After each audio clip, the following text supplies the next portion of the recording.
আজ আমি আপনাদের বর্তমান সমাজ ব্যবস্থার একটি চিত্র দেখাবো। আমার জীবনের একটাই সাবজেক্ট, সেটা হচ্ছে মানুষের বেঁচে থাকার সংগ্রামের জন্য লড়াই করা। আমি আপনাদের নিয়ে যাচ্ছি আমার অত্যন্ত পরিচিত একজন মানুষের কাছে। তিনি সবসময় আমার কাছে আসেন, আমাকে তার নির্ভরযোগ্য মানুষদের একজন মনে করেন। লোকটির নাম আবুল কাশেম। তিনি আমাদের উপজেলার সরকারি আশ্রয়ণ কেন্দ্রে থাকে। সামান্য জায়গা জমি ছিল, তা বিক্রি করে খেয়েছেন। তার 3 মেয়ে আছে, তারা যে যার সংসারে।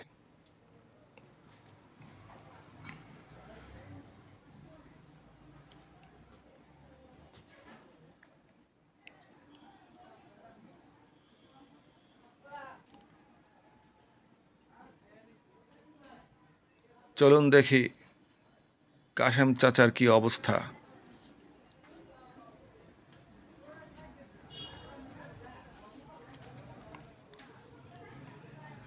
এই হচ্ছে কাশেম চাচার সংসার।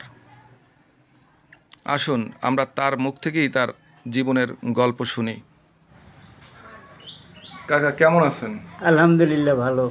কিভাবে জীবন কাটে কিভাবে? জীবন তো এই আল্লাহ পাক যেমন কাটাইতেছে তেমন ভালোই আছি। এই বাচ্চা কাচ্চা তো আমার কাছে নাই, কেউ মেয়ে ছেলে নাই, সব বিবাহ দেওয়া, পরে স্বামীর ঘরে থাকে। আমি একা আশ্রম কেন্দ্রে থাকি। আচ্ছা, আইন কাম কোনো কিছুই নাই, খুব কষ্ট হয়। তাইলে চলেন কি দিয়া? চলি এই মেয়েরা মাঝে মধ্যে সাহায্য করে, আর 10 জনের সাহায্য দেয়। পাইছেন বয়স্ক ভাতা? বয়স্ক ভাতা এখন পর্যন্ত পাই নাই। মানে 1 মাসও পাই নাই? আগে পাইছি, মানে এখন এই সরকার পতন হওয়ার পর এখন পর্যন্ত পাই নাই। পাবো বললে আশা আছে। শরীরে কি অসুখ বিসুখ আছে? শরীরে অসুখ বিসুখ, আমি শ্বাসকষ্টের রোগী। ওষুধপাতি চলে কি দেয়া? খুব কষ্ট হয়, চলতে খুবই কষ্ট হয়। খাবার দাবার এই তো এইভাবেই চলি আর কি। সকালে খাইছেন কি? সকালে খাইছি পানি ভাত।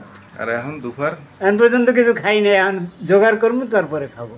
তাহলে এইভাবে কি জীবন চলবে? চলবে না, কি করব, আমার ভাগ্যে যা আছে তা হয়েছে, সে আর হবে।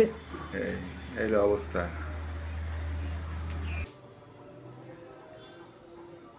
এই হচ্ছে কাশেম চাচার রান্নাঘর। এটা তার পয়ঃনিষ্কাশন ব্যবস্থা, অর্থাৎ টয়লেট। আসলে এই মানুষ এখন তার কি প্রয়োজন? সিনিয়র সিটিজেন হিসেবে রাষ্ট্রের কাছে তিনি কি ব্যবস্থা দাবি করতে পারেন? আমেরিকা বা জাপানে হলে এরকম মানুষের জন্য কি ব্যবস্থা হতো? আমরা আছি ধর্মযুদ্ধ নিয়ে। মানুষের জীবনের নিশ্চয়তার যে ধর্ম, তা আমরা ভুলে গেছি। সকলকে আমার সাথে থাকার জন্য ধন্যবাদ।